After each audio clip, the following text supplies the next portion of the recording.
They are the creatures of the night, the shadow lurking just beyond the flicker of firelight. The pale figures of legends who feast on the living and evade death itself. From whispered superstitions to Hollywood blockbusters, the vampire is a myth that has refused to die. But why? For centuries, civilizations across the world have told stories of blood-drinking beings, legends of creatures who walk between life and death, forever cursed to hunt in darkness. But are vampires simply folklore, or is there something more to these tales? The vampire is one of the most enduring figures in human history, a symbol of our deepest fears and forbidden desires. They embody immortality, seduction, and terror. Unlike other monsters, the vampire can be both repulsive and irresistible, a being that preys on the living, yet captivates us at the same time. From the terrifying creatures of folklore to the refined aristocrats of Gothic literature, the vampire has evolved, adapting to the fears and fantasies of each generation. But before Bram Stoker gave us Dracula, before Hollywood romanticised the undead, there were much older stories. Stories of beings feared by entire civilizations. In this journey through time, we will discover the origins of the vampire myth, tracing it back to ancient civilizations, where blood-drinking entities first appeared in folklore. We will examine real-life historical cases of alleged vampires, from medieval Europe to the infamous vampire panics of the 18th century. Finally, we will explore whether modern accounts of unexplained deaths could still be linked to this enduring legend. The story of the vampire is far older than we think. To understand it, we must go back to the earliest whispers of creatures that feasted on the living. Join us as we begin our journey into the true history of vampires. Before the vampire had a name, before the myth of fanged monsters lurking in the dark, there were whispers of something ancient, something that preyed on the living, feeding on their essence, never truly dying. Across the world, long before the name vampire existed, civilizations spoke of creatures that stole life from the living. These beings, sometimes spirits, sometimes demons, formed the foundation of what we now call vampires. But were they simply myths, or echoes of something real?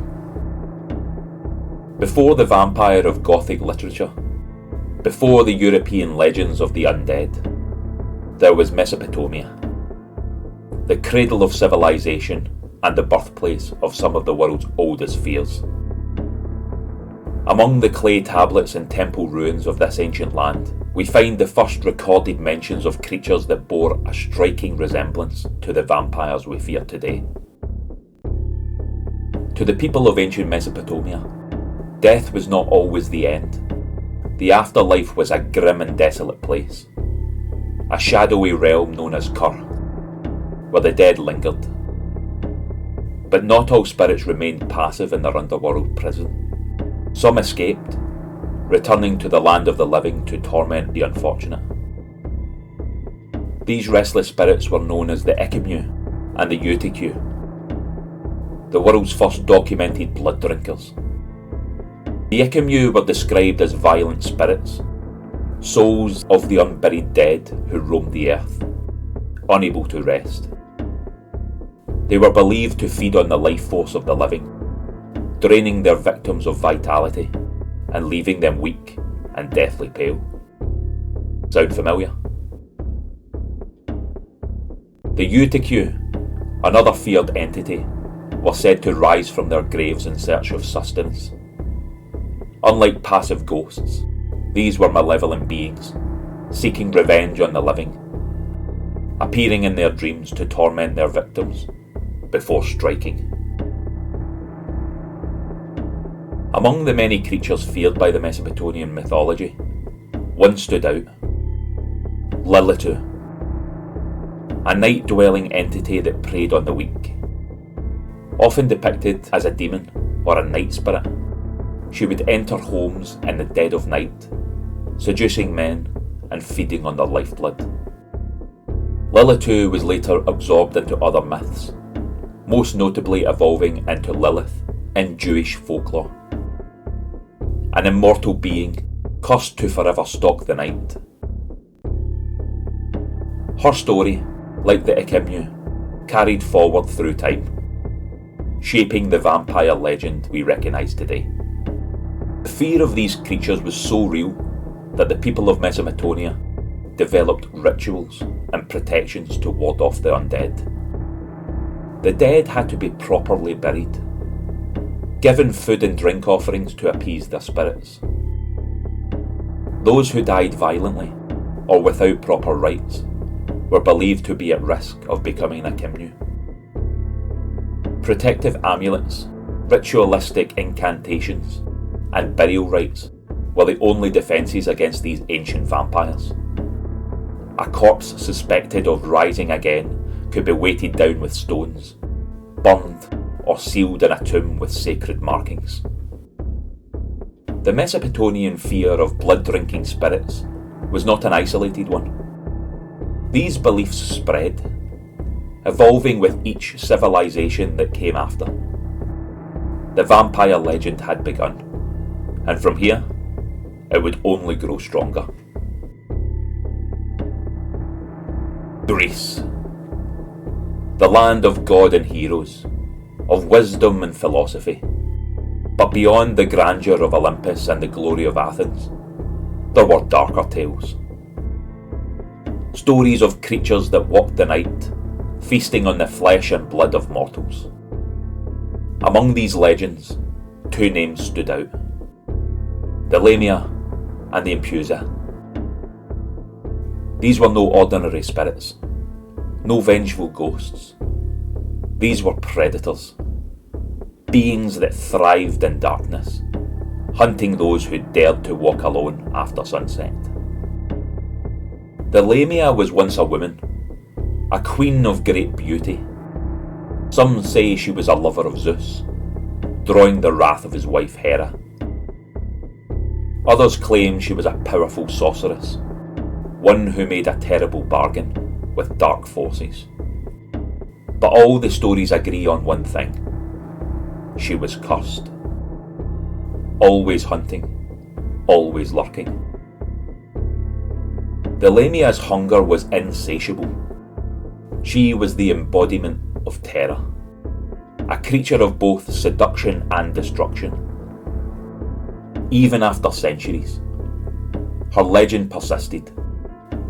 Her name whispered in fear to keep children from wandering alone at night. But the Lamia was not the only night stalker feared by the Greeks. There was another.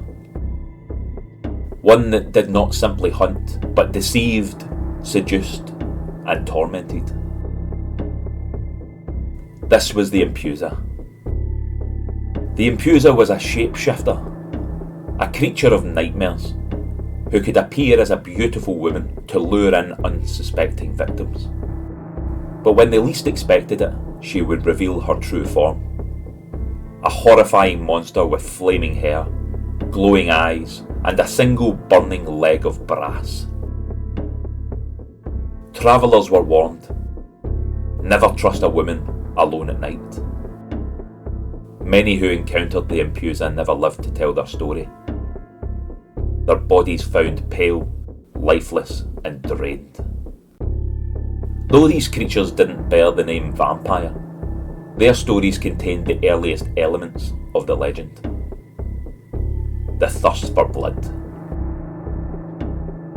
The influence of these Greek myths did not die with the empire.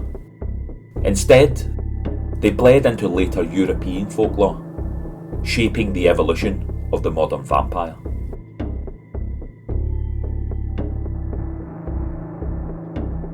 China, an ancient land steeped in tradition. where the boundary between the living and the dead has always been thin. Here, in the shadows of mist-covered temples and forgotten tombs, the restless dead do not simply linger. They move, they hunt, and they hop. In Western legends, vampires are elegant predators, lurking in the dark with fangs bared. But in Chinese folklore, the undead were far more grotesque. Corpses brought back to life, doomed to wander the earth in search of life force. These were the Jiangshi, the hopping vampires of China. The legend of the Jiangshi dates back centuries, rooted in the deep Chinese belief in the balance between yin and yang, and the importance of proper burial rites. In China, the dead were not meant to be disturbed. If burial customs were ignored or disrupted, the soul of the deceased could become trapped between the worlds of the living and the dead. A Jiangshi was born when a corpse did not receive a proper burial, when death was sudden or violent, or when the body was left unburied for too long. These unfortunate souls would rise from their graves, their bodies stiff, their movements unnatural. Unlike the fluid grace of the Western vampires, Jiangshi hopped towards their victims, arms outstretched, their stiff bodies barely able to bend. Unlike the blood-drinking vampires of Europe, Jiangshi were not concerned with human blood. Instead, they fed on life force itself, qi, the vital energy that flows through all living things.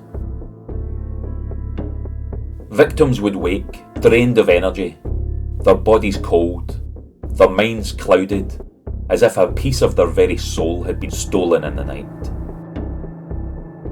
For centuries, people believed that those who encountered the Jiangshi would grow weak, their spirits slowly withering away until death claimed them. The Jiangshi were terrifying, but they were not invincible. Taoist priests, well versed in the arcane arts, were the only ones who could stop them. Armed with mystical talismans, spells and mirrors, these exorcists would engage in spiritual warfare, using their knowledge of the Taoist magic to subdue the undead. The most famous method of stopping the Jiangshi was to place a written talisman on its forehead, paralysing it instantly. Some priests used roosters' crowing mirrors, or even the sound of firecrackers, all believed to weaken these undead horrors. There is a place where the dead do not always stay buried, a land where whispers of the undead have echoed for centuries. Eastern Europe, where vampire hysteria was not just legend, but a very real fear.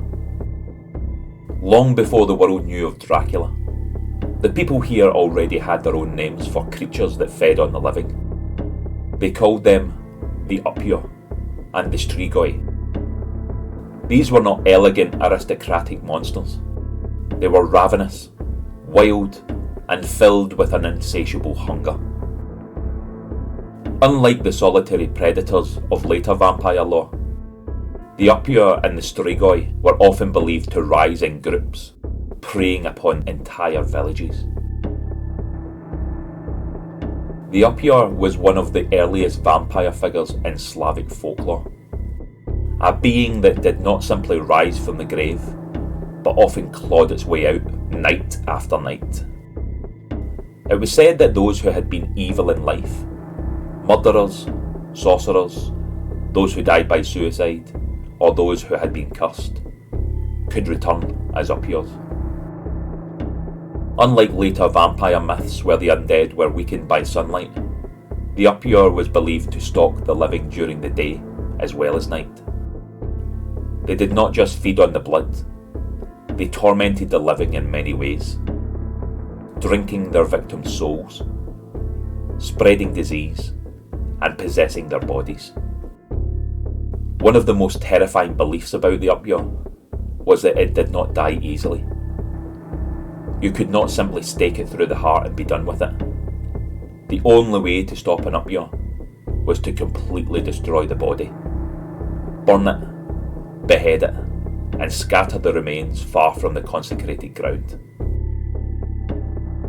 From the heart of Romania came another legend, the Strigoi, a name that would later influence the creation of the modern vampire myth. The Strigoi were not just undead.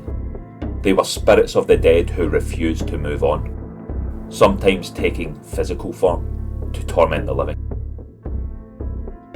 The Strigoi were often tied to curses or unfinished business, their presence bringing misfortune, famine, and disease. Some Strigoi were believed to drink blood, others simply to sap the strength of their victims. But one thing was certain. If a Strigoi was suspected in a village, fear spread like wildfire. Many believed that the first sign of a Strigoi was its own family members falling sick and wasting away. If this happened, drastic action was needed. The dead were dug up, and if the corpse showed no sign of decay, it was declared a Strigoi and had to be destroyed.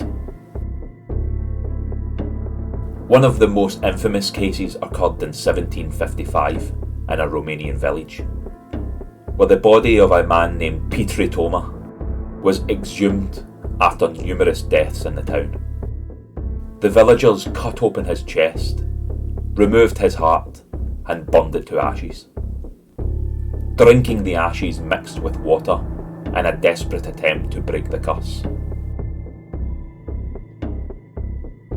The fear of the Upyaw and the Strigoi was not confined to legend. In the 17th and 18th centuries, real vampire panic swept across Eastern Europe. Graves were disturbed, bodies exhumed, and brutal rituals performed to ensure the dead could not rise again. Archaeologists have uncovered hundreds of vampire burials, proof that these fears were not just the tales of old women, but deeply ingrained in cultural beliefs that led to extreme actions. Were these villagers fighting mere superstition, or was there something more? The legends of the Upyaw and the Strigoi would not remain hidden in the villages of Eastern Europe. They would spread, their details morphing, emerging into the aristocratic vampire of Gothic fiction. When Bram Stoker wrote Dracula in 1897, he drew heavily from Romanian vampire lore, taking inspiration from the Strigoi's shape-shifting abilities, thirst for blood, and connection to the night. But while fiction has refined and romanticised the vampire, the ancient fear still lingers. In remote villages of Eastern Europe, there are still whispers of graves being exhumed, of strange deaths, or something moving in the dark. The Upyaw and the Strigoi may have shaped our myths, but what if they were based on something very real? For centuries, stories of vampires have existed not only in folklore, but in real historical events. There have been documented cases of people accused of being vampires, exhumed from their graves, and subjected to gruesome rituals in an attempt to prevent them from rising again. Let's uncover real-life vampire cases, from the vampire hysteria of New England to the chilling exhumations of 18th century Eastern Europe. Were these events mere superstition? Or did people truly believe they were fighting something unnatural? Throughout history, few events have spread as much fear and devastation as the plague. Waves of disease swept through Europe, wiping out millions, leaving towns deserted and the living haunted by the constant presence of death. But amid the horror of sickness, another fear took hold. A fear not just of dying, but of what came after. In the face of such unprecedented loss, people searched for answers. They did not fully understand disease, but they knew one thing. Something unnatural was happening to the dead, and so vampire hysteria began. As plagues spread through towns, entire families perished within days. But in some cases, people noticed strange occurrences. Fresh graves would be disturbed. Bodies, when unearthed, appeared bloated and unusually preserved. Some corpses even seemed to have blood at their mouth, as if it had recently feasted. To the untrained eye, these signs were not natural. They were proof that the dead were rising, feeding on the living and bringing sickness in their wake. The conclusion was clear. Vampires were among them. The fear of vampires led to extreme actions. If someone was suspected of rising from their grave, they were dug up and their bodies were examined for signs of undeath. But superstition dictated that simply identifying a vampire was not enough. They had to be destroyed.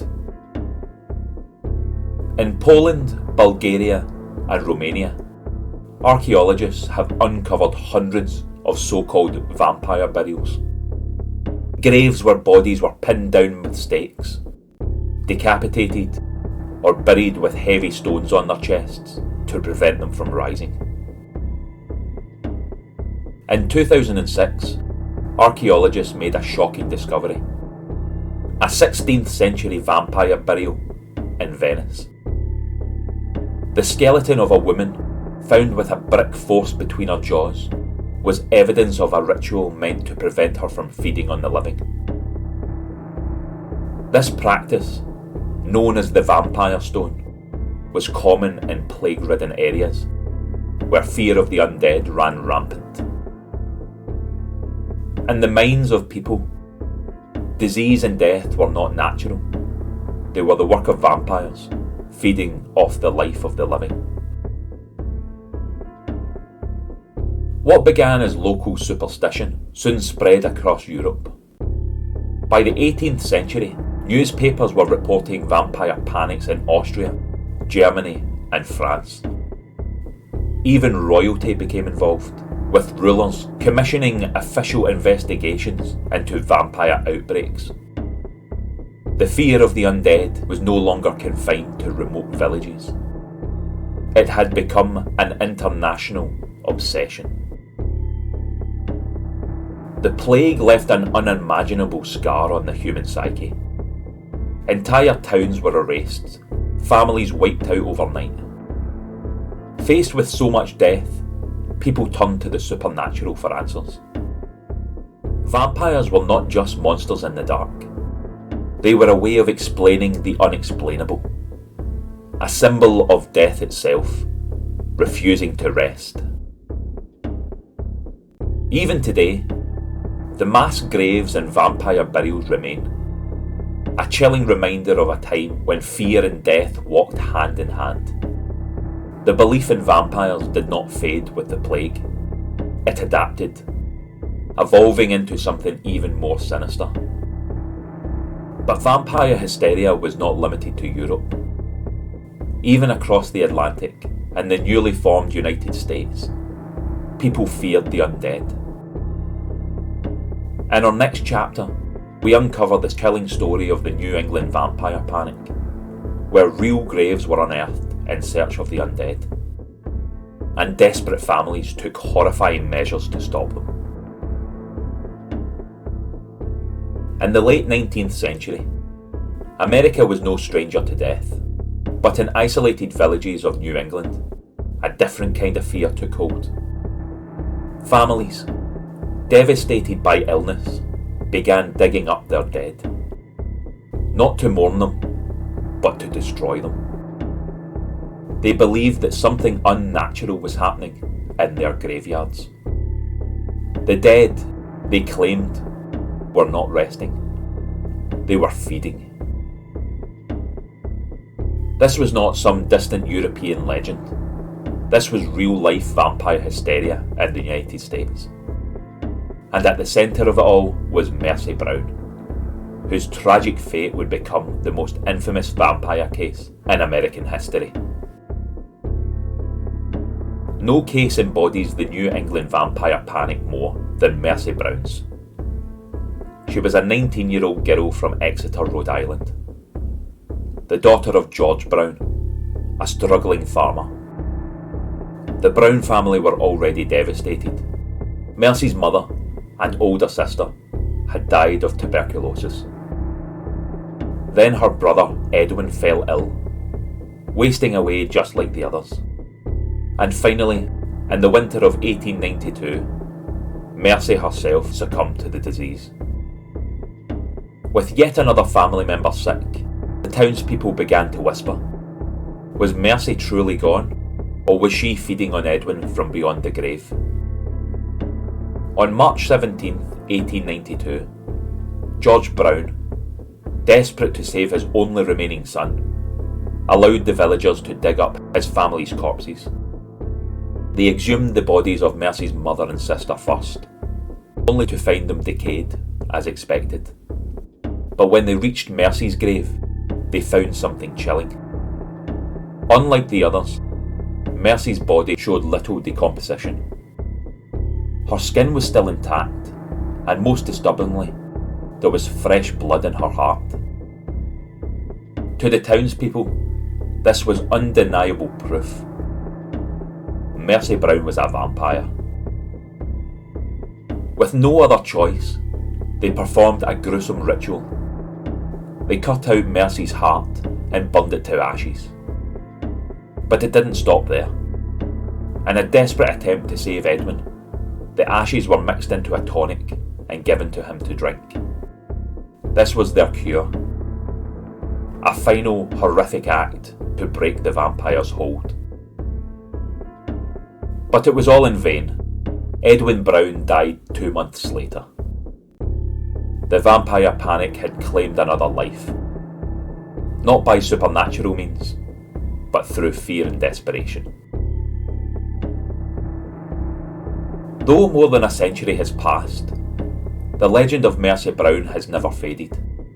Her story has inspired countless books, movies and theories, including the speculation that Bram Stoker used her as inspiration for Dracula. Throughout history, some names become legends. Some rulers are remembered not for their victories, but for the terror they inspired.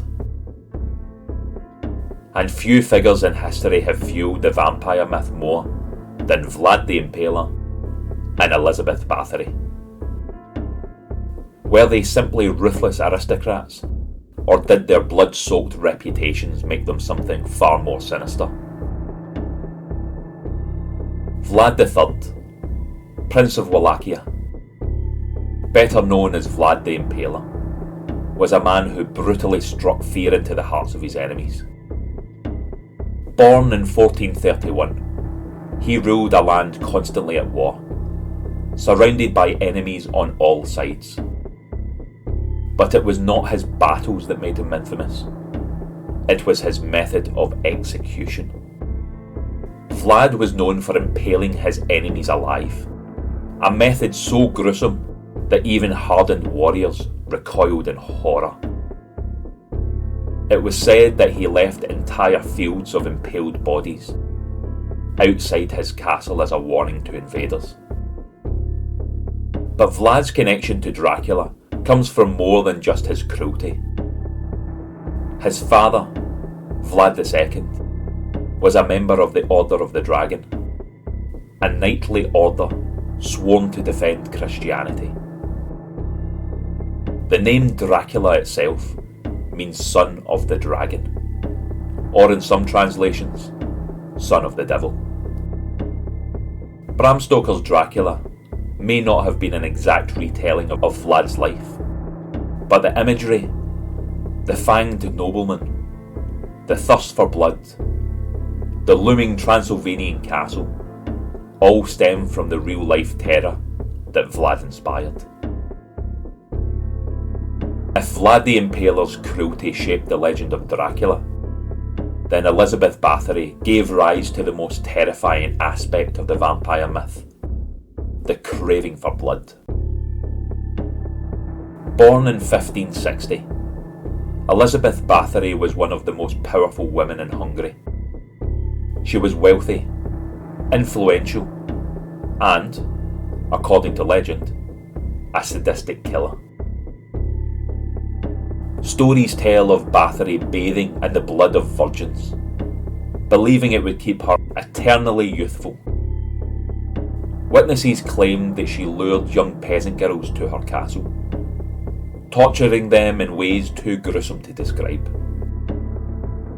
Her reign of terror lasted for years, until 1610, when her crimes became too great to ignore. She was arrested, tried and sentenced, not to death, but to be walled up inside her own castle, left to rot in darkness. Vlad and Elizabeth Bathory changed vampire lore forever. Their names are whispered alongside Dracula's, their legends fueling the fear of the undead for centuries to come. Vampires belong to the ancient past. Or do they? In the 1970s, in one of London's most infamous cemeteries, whispers of a vampire stalking the dead and the living alike spread like wildfire. The case of the Highgate Vampire would become one of the most controversial and bizarre modern vampire hunts in history. But was there really something supernatural lurking among the tombs? Highgate Cemetery was built in 1839, designed as a final resting place for London's elite. But by the 20th century, it had fallen into disrepair. The once grand tombs were now covered in ivy, the pathways deserted, the cemetery an eerie playground for ghost stories. And, as some believed, something far worse. Local legends spoke of dark figures drifting between graves, shadowy beings watching from the trees. But it wasn't until the late 1960s and early 1970s that these whispers turned into something more. A vampire panic that would grip London. It started with strange sightings. Visitors to Highgate Cemetery reported seeing a tall, dark figure with piercing red eyes lurking among the tombstones. Some claimed it moved without sound, vanishing into the night like mist. Others reported a sudden, overwhelming feeling of dread and paralysis, as if an unseen force had locked them in place. Rumours began circulating that the figure was not just a ghost, but a vampire. An undead entity that had been disturbed from its slumber. And as fear spread, so did the search for answers. Enter David Farron, a paranormal investigator who claimed he had encountered the Highgate Vampire firsthand. He described it as a tall, menacing figure with glowing eyes, radiating an air of pure malevolence. But Farron's claims were soon challenged by another figure, Sean Manchester, a self-proclaimed vampire hunter. Manchester was convinced that the creature was a literal vampire, possibly a medieval noble who had been buried in the cemetery centuries ago. He even vowed to track it down and destroy it. The feud between Farron and Manchester turned into a bizarre, public spectacle, with both men leading their own separate investigations into the Highgate Vampire. Some believed they were genuinely trying to stop something sinister. Others saw it as nothing more than a publicity stunt. As hysteria reached its peak, Sean Manchester announced that he would perform an exorcism to destroy the vampire once and for all. Armed with a wooden stake and a crucifix, he and his followers ventured into the cemetery, determined to confront the undead. What happened next remains unclear. Some say they found the ancient tomb, sealed with a heavy stone. Others claim a dark figure was seen fleeing into the night, but no vampire was ever found. And yet, the legend persisted. Skeptics argue that the Highgate Vampire was nothing more than mass hysteria, fueled by a sensationalist media and the growing popularity of gothic horror. After all, this was the era of Hammer horror films, and vampires were everywhere in pop culture. But others are not so sure. The sightings were too numerous, too detailed to be simply imagination. Could it be that something truly unexplainable lurked in Highgate Cemetery? The legend of the Highgate Vampire never truly faded. Even today, visitors report seeing strange shadows, eerie figures, and unexplained cold spots. Some believe the vampire still lurks among the graves, waiting for the night to fall once more. So, was the Highgate Vampire real, or was it simply the power of suggestion, fear, and an overactive imagination? The truth remains buried, somewhere in the darkness of Highgate Cemetery. Throughout history, there have been real cases of death, strange and horrifying, that bear eerie similarities to the vampire myth. Bodies drained of blood, unexplained wounds, families convinced that the dead were returning to feed on the living. Could these be echoes of something real? England has never been free from vampire legends either. One of the most infamous tales of vampire horror comes from the Croglin Grange, a secluded estate in Cumberland. The story, told by Augustus Hare, details a terrifying night experienced by a young woman living in the house. As she lay in bed, she noticed a figure outside her window, a horribly thin creature with glowing red eyes. It broke the glass and lunged at her, sinking its sharp teeth into her neck. She managed to escape, but the attack left her weak, as if she had been drained of life itself. Terrified, her brothers searched the nearby graveyard, where they discovered a disturbed tomb, the lid slightly ajar. Determined to end the terror, they returned at dawn and set the suspected vampire's body ablaze, ensuring it would never rise again. But was this truly a vampire, or a case of a man twisted into legend by fear?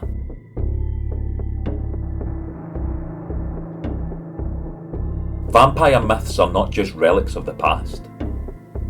In the early 2000s, a series of unexplained deaths in rural Brazil sent waves of fear throughout the community. Several victims were found drained of blood, their bodies untouched except a small, precise wound near their neck. Authorities initially suspected ritualistic killings, but forensic examinations revealed no clear cause of death. The victims' bodies were alarmingly pale, and in some cases, there was no significant blood left inside them. To this day, the vampire murders remain unsolved. Was it the work of a serial killer with a disturbing obsession? A secret cult? Or something even more unexplained? In 1932, in the Atlas area of Stockholm, a 32-year-old prostitute named Lily Lindström was found murdered in her apartment. Her body was discovered with signs of blunt force trauma to the head. And most disturbingly, it was reported that her corpse had been drained of blood. A blood-stained gravy ladle was found at the scene, leading investigators to believe it may have been used to consume her blood. This incident, known as the Atlas vampire murder, bears eerie similarities to vampire lore, with the elements of blood drinking and unexplained death. Elizabeth Short, known as the Black Dahlia, was discovered brutally murdered in Los Angeles in 1947. Her body was found severed at the waist, completely drained of blood, and with a ghastly Glasgow smile carved into her face. The meticulous nature of this mutilation led to widespread speculation and fear. Despite extensive investigations, the perpetrator was never identified, and the case remains one of America's most infamous unsolved murders. Since the 1970s, numerous reports have surfaced across the United States, particularly in the Midwest, of cattle found dead under mysterious circumstances. These cases often involve precise surgical removals of organs, complete drainage of blood, and the absence of tracks or signs of struggle. The lack of blood at the scenes and the surgical precision of the mutilations have baffled ranchers and investigators alike, leading to various theories, including occult rituals, extraterrestrial involvement, or unknown predators. Despite investigations by law enforcement and researchers, these incidents remain unexplained. Though vampire legends belong to the past, reports of strange figures lurking in the dark still persist. In 2011, multiple residents in Venezuela reported seeing a tall, pale figure roaming the streets at night. Witnesses described it as having elongated fingers, glowing red eyes, and moving too fast for a human. Some claimed it left mysterious puncture marks on livestock found drained of blood. Similar reports have emerged from South Africa, where in 2017, locals of a rural village described encounters with a blood-sucking creature that attacked people in their sleep. Some victims reported waking up with 2 small wounds on their neck, feeling weak and disorientated. These stories quickly spread, leading to mass panic, with villagers keeping garlic and silver weapons in their homes. While the idea of vampires may seem like pure fiction, there are real medical conditions that strangely mirror some of the old vampire myths. Porphyria, a rare blood disorder that causes extreme sensitivity to sunlight, leading to blistering skin.